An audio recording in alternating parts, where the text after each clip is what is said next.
పూరా లోకల్ దేశంలో మరోసారి నరేంద్ర మోదీయే ప్రధాని అవుతారని మల్కాజ్గిరి బీజేపీ ఎంపీ అభ్యర్థి ఈటల రాజేందర్ అన్నారు.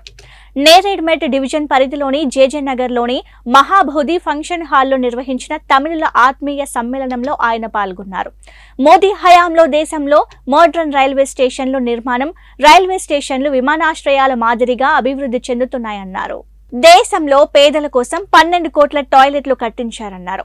జీఎస్టీని అమలు చేసిన గొప్ప నాయకుడు మోదీ అని ఆయన కొనియాడారు.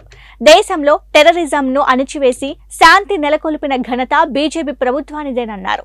ప్రభుత్వం అంటే అభివృద్ధే కాదని ప్రజల విశ్వాసాలను కాపాడాల్సిన బాధ్యత ఉందన్నారు. దాదాపు 500 ఏళ్ల నుంచి ఎదురు చూస్తున్న రామ మందిరాన్ని నిర్మించాలని ఈటల చెప్పారు. ఇవాళ మోడీ గారి పట్ల మీకు సంపూర్ణమైన విశ్వాసం అయితే ఉంది. మోడీ గారు సాధించిన విజయం ఏంటంటే యావత్ దేశ ప్రజానికంలో ఒక విశ్వాసాన్ని మాత్రం కల్పించిన వ్యక్తి నరేంద్ర మోడీ గారు. వట్టి ఉపన్యాసాలతో వారు మన హృదయాలను దోసుకోలేదు.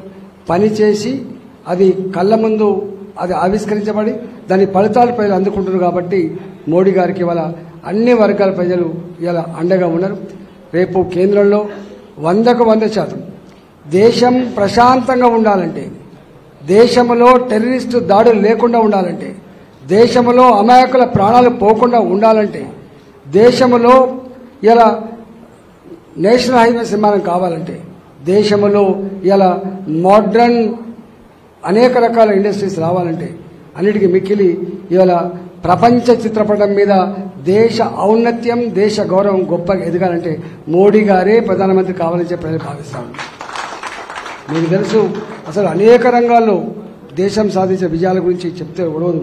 ప్రపంచమంతా ఆర్థిక మాంద్యంలో కూరుకుపోతే అమెరికా, జపాన్ లాంటి దేశం కూడా తిరోగమనం ఉంటే ఇలా ప్రోగ్రెసివ్ రిపోర్ట్లో ఇలా 11వ ఆర్థిక వ్యవస్థ ఉన్న భారత్ 5వ ఆర్థిక వ్యవస్థగా ఎదగడమే ఇలా మోడీ గారు సాధించిన విజయం. ఇవాళ రెండవది, ఒకనాడు లీడర్ అంటే, పొలిటికల్ లీడర్ అంటే అమెరికా వైపు చూపించేది, రష్యా వైపు చూపించేది, లేకపోతే బ్రిటన్ వైపు చూపించేది. కానీ ఇవాళ లీడర్ అంటే మోడీ గారి వైపు చూపించే పరిస్థితి వచ్చింది.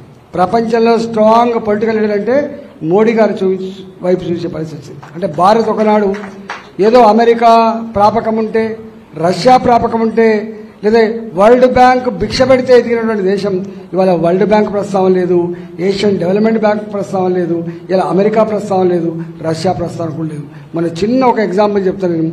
మొన్న పాలస్తీనా వర్సెస్ ఇజ్రాయెల్ యుద్ధం మొదలైంది. యుద్ధం మొదలైతే ఇరాన్ మీద ఆంక్షలు పెట్టింది అమెరికా. కానీ ఇవి వాల్టీ అప్డేట్స్. మరిన్ని అప్డేట్స్ కోసం చూస్తూనే ఉండండి పూరా లోకల్.